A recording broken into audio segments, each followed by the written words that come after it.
اعوذ باللہ من الشیطان الرجیم بسم اللہ الرحمن الرحیم یا ایہا الذین آمنوا توبوا الی اللہ توبۃ نصوحا عسى ربکم ان یکفر عنکم سیئاتکم ویدخلکم جنات تجری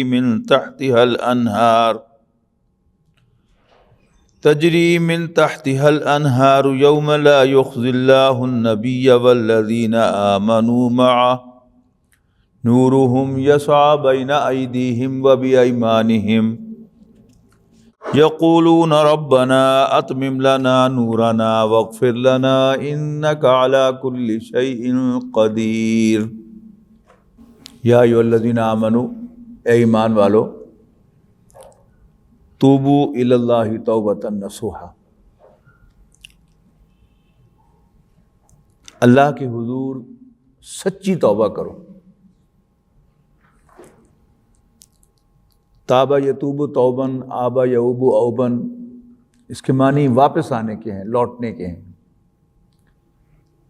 سفر سے واپسی پر جو دعا نبی اکرم صلی اللہ علیہ وسلم سے منقول ہے، اس کے الفاظ ہیں آئبونا تائبونا ولربنا حامدونا۔ ہم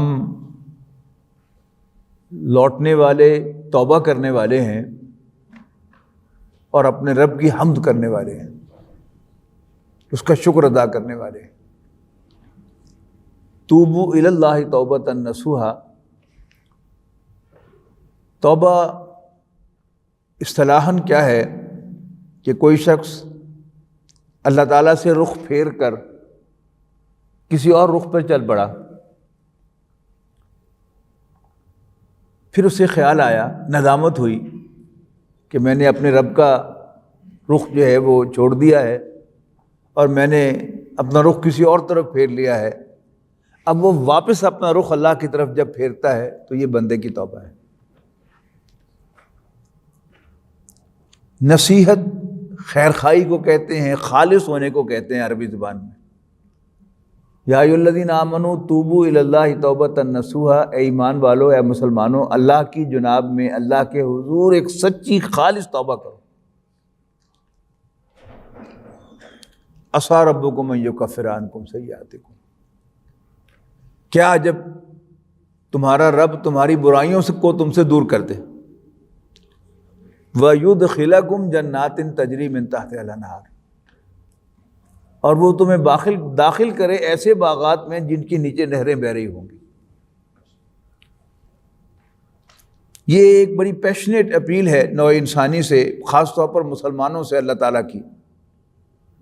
باز آ جاؤ، توبہ کر لو،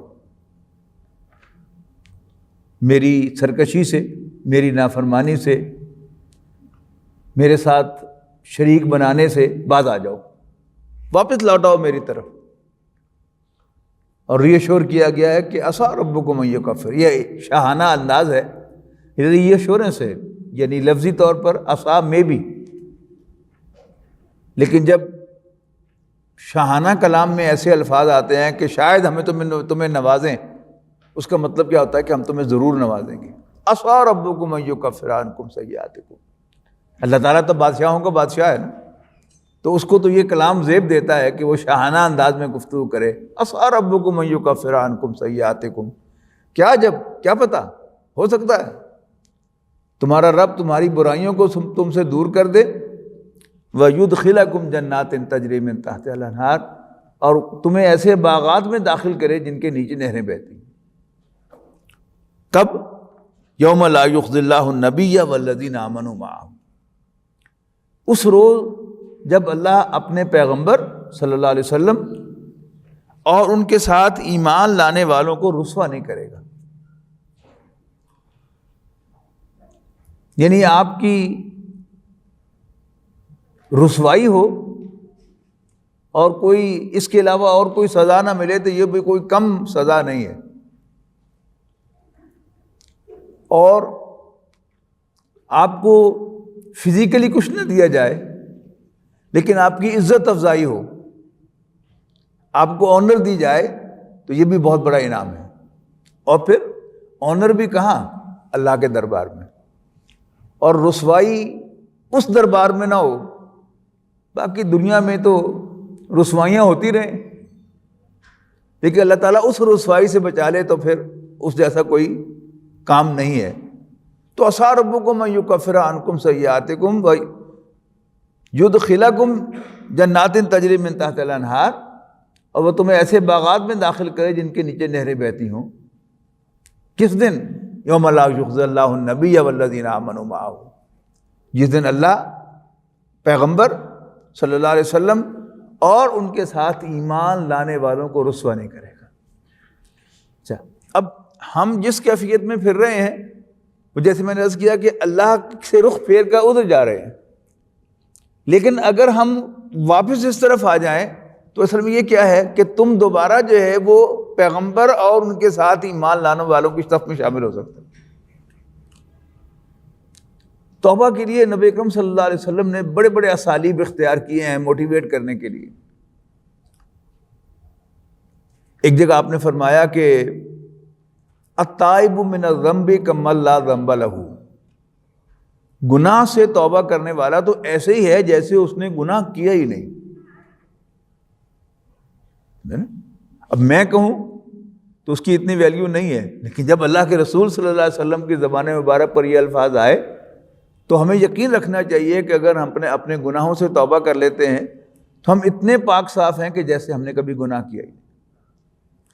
پھر آپ نے فرمایا کہ تمہارا کیا خیال ہے کہ ایک شخص ایک لکودک صحرا کے اندر اپنے اونٹ پر سفر کر رہا ہو، اور وہ کسی جگہ پر آرام کرنے کے لیے کسی جھاڑی کے سائے میں اونٹ سے اتر کر اپنے اونٹ کو پاس بٹھا دے اور خود ذرا جھاڑی کے سائے تلے بیٹھ جائے اور اس کی آنکھ لگ جائے۔ تھوڑی دیر کے بعد جب اس کی آنکھ کھلے تو اس کا اونٹ اس کے پاس موجود نہ ہو، اسی اونٹ پر اس نے سواری کرنی ہے اور اس کا کھانا پانی وہ بھی اسی اونٹ پر ہے۔ اب وہ ادھر ادھر مارا مارا پھرے، کبھی ادھر جائے کبھی ادھر جائے کبھی ادھر جائے، اور پیاس لگ جائے اس کو، یہاں تک کہ وہ تھک ہار کر پھر اس جھاڑی کے نیچے آ کر بیٹھ جائے موت کے انتظار میں۔ پھر اس کی آنکھ لگ جائے، تھوڑی دیر کے بعد جب آنکھ کھولے تو اونٹ کو اپنے سامنے پائے۔ آپ نے فرمایا کہ تمہیں اندازہ ہے کہ اس اونٹ کو اپنے سامنے پا کر اس شخص کو، اس سوار کو کتنی خوشی ہوگی؟ تو یاد رکھو، جب اللہ کا کوئی بندہ اللہ تعالیٰ کی بندگی سے منہ موڑ کر اس کی غلامی سے سرکشی کرتے ہوئے دور چلا جاتا ہے، منہ موڑ لیتا ہے، اور پھر وہ توبہ کرتا ہے، تو اللہ تعالیٰ کو اس سے بھی زیادہ خوشی ہوتی ہے جو اس سوار کو ہوگی اپنی اونٹنی کو واپس پا کر۔ یہ سب کیا ہے؟ یہ موٹیویشن ہے توبہ کی۔ یہ بات ذہن میں رکھیے گا کہ انبیاء کرام کے بعد ہم میں سے کوئی شخص معصوم نہیں ہے۔ یہ تو اللہ تعالیٰ کی مہربانی ہے کہ اس نے پردے رکھے ہوئے ہیں۔ اگر وہ پردے اٹھا لے تو شاید میں آپ کو منہ نہ دکھا سکوں، آپ مجھے منہ نہ دکھا سکیں، اس لیے کہ اگر وہ سب کچھ ہمارے دلوں میں اٹھنے والے خیالات اور ہماری حرکتیں اور کیا کچھ ہم کرتے ہیں، کیا کچھ ہم نے کیا ہے، وہ سارا کھل جائے تو ہم منہ نہیں دکھا سکتے۔ لیکن میں جو بات عرض کرنا چاہتا ہوں وہ یہ کہ شیطان ہمارے دلوں میں خیال ڈالتا ہے کہ نہیں، میں کوئی بہت زیادہ ہی شاید گناہ گار ہوں، مجھے تو معافی مل ہی نہیں سکتی۔ قرآن مجید کا یہ بڑا بنیادی مضمون ہے۔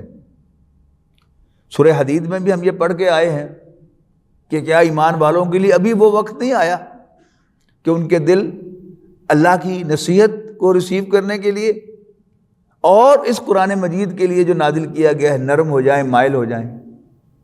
تو قرآن مجید تو آواز لگاتا رہتا ہے، اور یہ بات جو ہے وہ بے شک ذہن میں آئے کہ میں تو بہت ہی گناہ گار ہوں، میں تو سب سے گناہ گار ہوں، تو فوراً دوسری بات بھی ذہن میں لانی چاہیے کہ اللہ تعالیٰ بھی بہت بخشنہار ہے۔ وہ سورہ زمر میں جب ہم پڑھ کے آئے ہیں، یا عبادی الذین اسرفوا علی انفسہم، اے میرے وہ بندوں جنہوں نے اپنے اوپر ظلم ڈھایا ہے، لا تقنطوا من رحمت اللہ، اللہ کی رحمت سے مایوس نہ ہونا، ان اللہ یغفر الذنوب جميعا، اللہ تو سب کے سب گناہوں کو بخش دیتا ہے۔ تو اس کو ذہن میں رکھتے ہوئے یہاں کیا ہے، بڑی ایک پیشنیٹ انداز میں مسلمانوں کو موٹیویٹ کیا جا رہا ہے کہ اللہ کے حضور توبہ کر لو، باز آ جاؤ۔ وہ جو فارسی کی ربائی میں نے سنائی تھی پہلے بھی آپ کو کہ باز آ ہر آنچے ہستی باز آ، باز آ جا، باز آ جا، تو جو کچھ بھی ہے باز آ جا، گر کافرو گبرو بت پرستی باز آ، تم نے کفر کیا ہے، شرک کیا ہے، بت پرستی کی ہے، پھر بھی باز آ جا۔ یہ ذہن شاید آپ کا گیا ہو کہ صحابہ کرام جو ہماری نظر میں سب سے اونچے مقام پر ہیں، وہ سب کے سب with only a few exceptions وہ کیا تھے؟ بت پرست تھے۔ اور حضرت عمر رضی اللہ تعالیٰ عنہ، وہ تو نبی اکرم صلی اللہ علیہ وسلم کی معاذ اللہ زندگی کے چراغ گل کرنے کے لیے گھر سے نکلے تھے، اس سے بڑا جرم کوئی ہو سکتا ہے؟ لیکن جب انہوں نے حق کو قبول کر لیا تو پھر وہ سب کو پیچھے چھوڑ گئے سوائے حضرت ابوبکر رضی اللہ تعالیٰ عنہ کی۔ تو یہ توبہ کا دروازہ اللہ نے بڑا کھلا رکھا ہے، باز آ ہر آنچے ہستی باز آ، گر کافر و گبر و بت پرستی باز آ، این درگاہ نومیدی نیست، یہ میری بارگاہ جو ہے یہ مایوس کرنے والی درگاہ نہیں ہے۔ ایسا کبھی ہوا نہیں کہ میرے در پر کوئی آیا ہو اور میں نے اس کو کہا کہ دفع ہو جاؤ، جو بھی میرے پاس آتا ہے میں اس کو ویلکم کرتا ہوں۔ این درگاہ نومیدی نیست، 100 بار اگر توبہ شکستی باز آ۔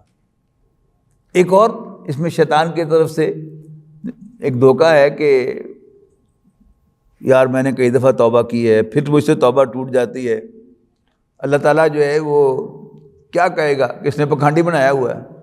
یہ بات میرے لیے آپ کے لیے درست ہے، ہم فوراً جو ہے وہ جمپ کے آگے چلے جاتے ہیں تو کوئی پکھانڈ بنایا ہے۔ اللہ تعالیٰ کے ہاں کوئی ایسی بات نہیں ہے۔ 100 بار اگر توبہ شکستی باز آ، 100 بار بھی تم نے توبہ کر کے توڑی ہو، پھر بھی یہ نہ سمجھنا کہ اللہ کیا کہے گا، نہیں، آ جا، باز آ ہر آنچ ہستی باز آ۔ تو عسیٰ ربکم ان یکفر عنکم سیئاتکم ویدخلکم جنات تجری من تحتہا الانہار یوم لا یخزی اللہ النبی والذین آمنوا معہ نورہم یسعی بین ایدیہم وبایمانہم۔ اس نور کا ذکر ہم نے سورہ حدید میں بھی پڑھا تھا، وہاں اس کی وضاحت آ گئی تھی۔ اس دن ان کا نور ان کے آگے اور ان کے داہنے ہاتھ دوڑ رہا ہوگا ساتھ ساتھ۔ یقولون، کہیں گے، ربنا اتمم لنا نورنا، اے ہمارے رب ہمارے لیے ہماری روشنی کو مکمل کر دے، یعنی اس میں کہیں کوئی ڈیفیشنسی ہے، کوئی انٹینسٹی میں کمی ہے تو اس کو پورا کر دے، واغفر لنا، اور ہمارے گناہوں کو بخش دے، انک علی کل شیء قدیر، بے شک تو ہر چیز پر قادر ہے۔ یا ایھا النبی جاہد الکفار والمنافقین واغلظ علیہم ومأواہم جہنم وبئس المصیر، یہی آیت سورہ توبہ میں بھی گزر چکی ہے۔ نبی اکرم صلی اللہ علیہ وسلم سے خطاب ہے کہ اے نبی، کافروں اور منافقوں سے جہاد کرو۔ کئی دفعہ میں نے عرض کیا نا کہ جہاد ایک وسیع اصطلاح ہے، جد و جہد، سٹرگل کرنا، اور اس کا آخری جو نقطہ ہے وہ جنگ کرنا ہے۔ نبی اکرم صلی اللہ علیہ وسلم کی سیرت میں منافقین سے جنگ ثابت نہیں ہے، آپ نے کبھی منافقین کے ساتھ جنگ نہیں کی، لیکن جہاد تو ان کے خلاف کیا ہے، ان کی ہر سازش کو ناکام بنایا ہے، ان کے ہر معاملے کو ایڈریس کیا ہے، مقابلہ کیا ہے پورا ان کا، لیکن ان سے جنگ نہیں کی۔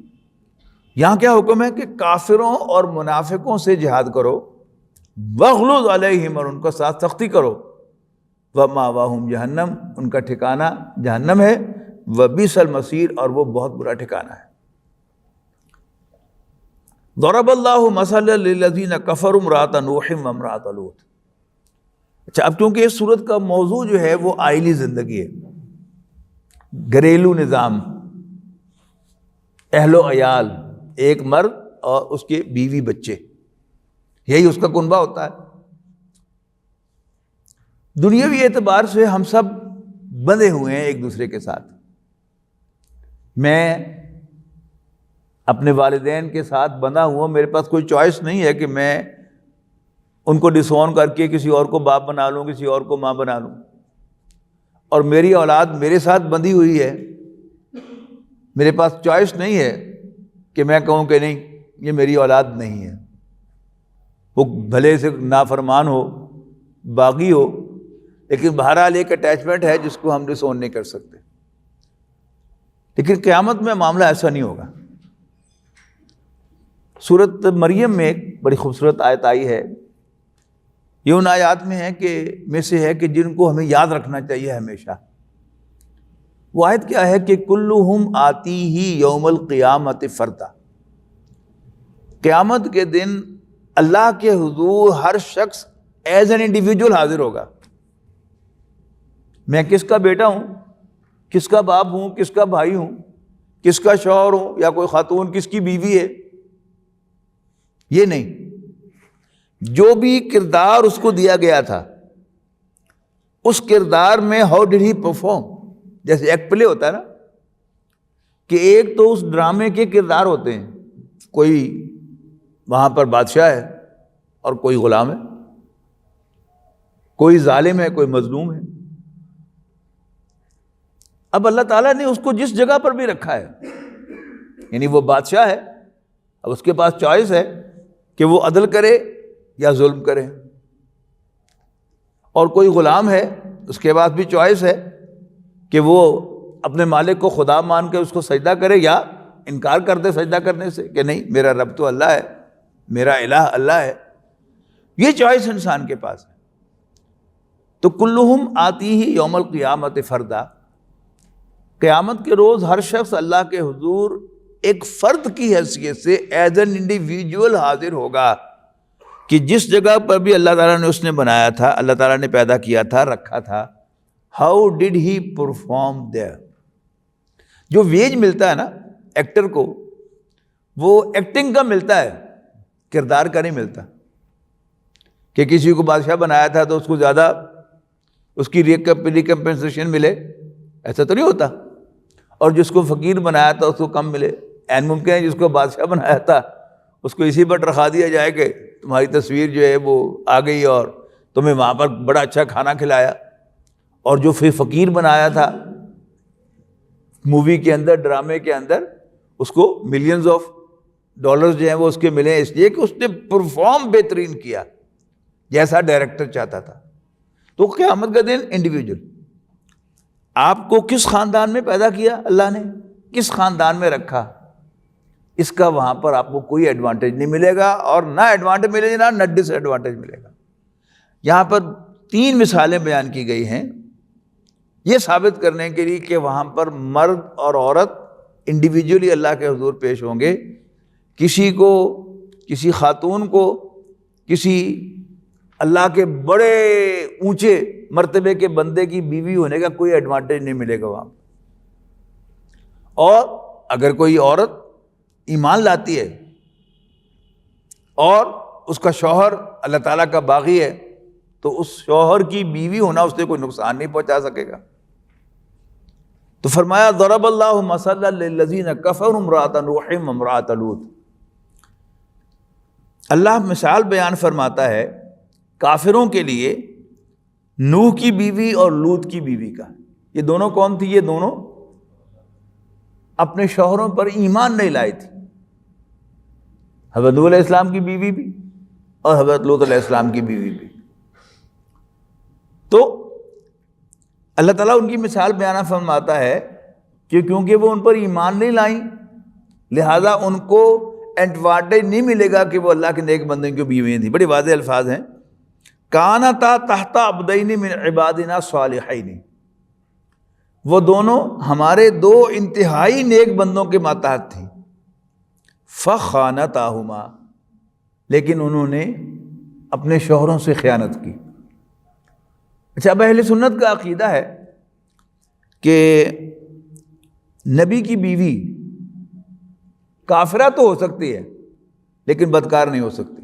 یہ سورۃ نور میں حضرت عائشہ کے ضمن میں بڑی تفصیل سے یہ بات جو ہے وہ بیان کر دی گئی کہ پاک مرد پاک عورتوں کے لیے، اور پاک عورتیں پاک مردوں کے لیے، اور خبیث مرد خبیث عورتوں کے لیے، خبیث عورتیں خبیث مردوں کے لیے، وغیرہ وغیرہ. تو یا اس بنیاد پر اہل سنت کا یہ عقیدہ ہے. اسی طرح نبی کا خاندان، اس میں کہیں اوپر تک حرام کو دخل نہیں ہوتا، یعنی وہ سب کے سب اس کے باپ دادا پردادا اوپر تک، اور ادھر سے بھی ماں نانی دادی، یہ سب جو ہیں یہ کافر تو ہو سکتے ہیں، لیکن کہیں کسی حرام نطفے کا عمل نہیں ہو سکتا. یہ ایک عقیدہ ہے، اس کو ذہن میں رکھیے گا. تو یہاں پہ سوال پیدا ہوا کہ یہ جو کہا فخانتاہما، یہ کیا تھا؟ کیونکہ ایمان نہیں لائی تھی، لہذا یہ اپنے شوہر کی ایکٹیویٹیز جو ہیں وہ شیئر کر دیتی تھی دوسرے لوگوں کے ساتھ، وہ دشمنوں کے ساتھ. یہ بہت بڑی اسٹریٹجی ہوتی ہے نا، کہ دشمن جو ہے اس کو آپ کی ایکٹیویٹی کا پتہ چلے، یا جو لوگ خاص طور پر ایمان والے اللہ کے پیغمبر سے ملنے کے لیے آتے تھے، اور کفار جب ان سے پوچھتے تھے کہ وہ فلاں آدمی آیا کہ نہیں آیا، کون آیا تھا، تو بتا دیتی تھی، اس لیے کہ وہ نبی تو مانتی نہیں تھی. تو فرمایا فخانتاہما، لیکن انہوں نے اپنے شوہروں سے خیانت کی، بے وفائی کی. فلم یغنی عنہما من اللہ شیئا، پس وہ دونوں یعنی نوح علیہ السلام بھی اور لوط علیہ السلام بھی اپنی بیویوں کو اللہ سے کچھ نہ دلا سکے. وقیل ادخلا النار مع الداخلین، یہاں ماضی کا صیغہ ہے، اصل میں کیا ہے؟ کچھ نہ دلا سکیں گے. وقیل ادخلا النار مع الداخلین، اور ان سے کہا جائے گا کہ آگ میں داخل ہو جاؤ عام داخل ہونے والوں کی طرح.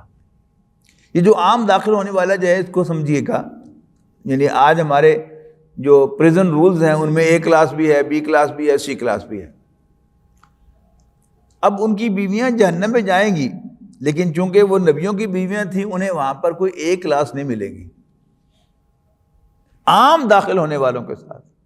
وقیل ادخلا النار مع الداخلین، داخل ہونے والوں کے ساتھ جہنم میں داخل ہو جاؤ. اس کے بعد فرمایا وضرب اللہ، اس کی اپوزٹ ایگزامپل وہ ہے حضرت آسیہ کی سلام علیہا، جو فرعون کی بیوی تھی. اب فرعون کی بیوی ہونے کے باوجود وہ حضرت موسیٰ علیہ السلام پر ایمان لائی تھی. بہت تشدد کیا فرعون نے ان پر، لیکن she didn't give up. انہوں نے کہا نو وے، موسیٰ جو ہے یہ اللہ کا رسول ہے، میں اس کو مانتی ہوں اور تم ظالم ہو. وَضَرَبَ اللَّهُ مَثَلًا لِلَّذِينَ آمَنُوا امْرَأَتَ فِرْعَوْنَ، اور اللہ مثال بیان فرماتا ہے مومن عورتوں کے لیے فرعون کی بیوی کی. اذ قالت رب ابن لی عندک بیتا فی الجنہ، جب انہوں نے اللہ سے دعا کی، ربا میرے لیے اپنے پاس جنت میں گھر بنا، یعنی مجھے جنت میں گھر دے. یہ گھر جو ہے جس میں مجھ پر تشدد ہو رہا ہے، تھا تو وہ محل، لیکن وہ ان پر تنگ کر دیا گیا تھا. اب اس کانٹیکسٹ میں اس دعا کو پڑھے تو بڑا مزہ آئے گا آپ کو کہ یہ گھر جو بڑا لیوش گھر ہے لیکن مجھ پر تنگ ہے، تو میرے لیے جنت میں اپنے پاس ایک گھر بنا. وَنَجِّنِي مِن فِرْعَوْنَ وَعَمَلِهِ، اور مجھے بچا، نجات دے فرعون اور اس کی بدعمالیوں سے. وَنَجِّنِي مِنَ الْقَوْمِ الظَّالِمِينَ، اور مجھے ظالم لوگوں سے نجات دے دے. اس کے بعد پھر تیسری اگزامپل ہے، وہ کیا ہے کہ کسی خاتون کو جو ایمان والی بھی ہو، نیک بھی ہو، پاک باز بھی ہو، اور اوپر سے اس کو گھرانہ بھی اللہ تعالیٰ عطا کرے پاک نیک. اس کے لیے مثال دی ہے حضرت مریم سلام علیہا کی. حضرت مریم سورۃ آل عمران میں ہم پڑھ کے آئے ہیں نا کہ سورۃ حضرت مریم کی والدہ انتہائی نیک خاتون تھی، اور جب وہ حاملہ تھی حضرت مریم کے ساتھ تو انہوں نے اس وقت جو ہے وہ منت مان لی تھی کہ جو بچہ میرے پیٹ میں ہے میں اس کو تیرے لیے وقف کروں گی. لیکن بیٹی پیدا ہو گئی. وہ رواج تھا پہلے سے وہاں پر کہ بیٹوں کو وہ وقف کر دیتے تھے مسجد کے لیے، دین کے لیے. اور اب بھی عیسائیوں کے اندر آپ کو معلوم ہے کہ جو ننس کا تصور ہے وہ کیا ہے کہ کوئی والدین جو ہے بچپن ہی سے اپنی بچی کو کانوینٹ میں چھوڑ دیتے ہیں، اس مذہبی اسکول میں چھوڑ دیتے ہیں، پھر وہ نن بنتی ہے، پھر ساری عمر شادی نہیں کرتی، وہ یہیں سے آپ سمجھیں اس کو۔ تو حضرت مریم کی والدہ نے یہ منت مانی کہ جو بچہ میرے پیٹ میں ہے میں اس کو تیرے نام پر دنیا کے جھمیلوں سے آزاد رکھوں گی اور وقف کر دوں گی۔ لیکن پیدا ہو گئی بیٹی، لیکن پھر بھی وہ اپنی اس منت سے پیچھے نہیں ہٹی، اور انہوں نے حضرت مریم کو ہیکل میں چھوڑ دیا دینی تعلیم کے لیے اور دین کی خدمت کے لیے۔ تو پھر حضرت مریم کی وہاں پر سپرویژن تھی ہیکل کے اندر، مسجد کے اندر، وہ حضرت زکریا کو ملی کہ جو اللہ کے نبی تھے، اور یہ خالو بھی تھے حضرت مریم کے، تو ان کو صحبت بھی بہت عمدہ ملی، اور وہ خود بھی، جیسا کہ آگے تعریف آ رہی ہے کہ قرآن مجید نے یعنی ان کو تمام جو اس عورتیں ہیں ان کی سردار قرار دیا ہے، کہ فرشتوں نے آ کر جب انہیں خوشخبری دی تو وہاں کہا کہ اللہ تعالیٰ نے تمہیں تمام عورتوں میں سے منتخب کر لیا، وَاصْطَفَاكِ عَلَىٰ نِسَاءِ الْعَالَمِينَ، یہ بھی سورہ آل عمران میں ہے۔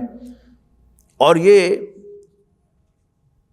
وہ خوش قسمت خاتون ہیں کہ جن کے نام پر قرآن مجید کی دو صورتیں ہیں، ایک صورت مریم اور دوسری صورت آل عمران۔ عمران کون ہے؟ اسی صورت میں ذکر ہو رہا ہے، حضرت مریم کے والد کا نام عمران تھا، اور ان کی والدہ کو امراۃ و عمران کہا ہے وہاں پر صورت آل عمران میں۔ تو یہ وہ خوش قسمت خاتون ہے۔ اب ان کی ڈسکرپشن کیا ہے؟ وَمَرْيَمَ ابْنَتَ، یعنی یہ دیکھیے نا، لا ہے ظالمین کے بعد، آیت تو ختم ہو گئی لیکن جملہ مکمل نہیں ہوا، تو یہ متعلق کس کی ہے؟ وَضَرَبَ اللَّهُ مَثَلًا لِلَّذِينَ آمَنُوا، پہلا کیا تھا؟ امراۃ و فرعون و مریم، اور مریم کی اللہ تعالیٰ مثال بیان فرماتا ہے، جو کون تھی؟ بنت عمران، عمران کی بیٹی، التی احسنت فرجہا، جس نے اپنی شرمگاہ کو محفوظ رکھا، اس کی حفاظت کی، فنفخنا فیہ من روحنا، پھر ہم نے اس میں اپنی روح میں سے پھونک دیا۔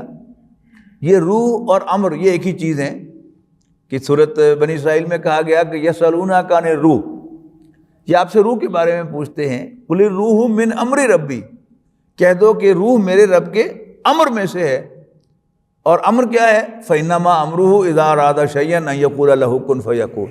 تو مراد کیا ہوا کہ ہم نے اپنا امر ایک بھیج دیا۔ نارملی جو بچے کی پیدا ہونے کا پروسیجر ہے وہ کیا ہے کہ فرج سے مرد کا فرج جو ہے وہ کانٹیکٹ کرتا ہے، اور پھر یہاں سے سیمن جو ہے وہ عورت کے اندر چلا جاتا ہے۔ اس کی بجائے کیا ہوا؟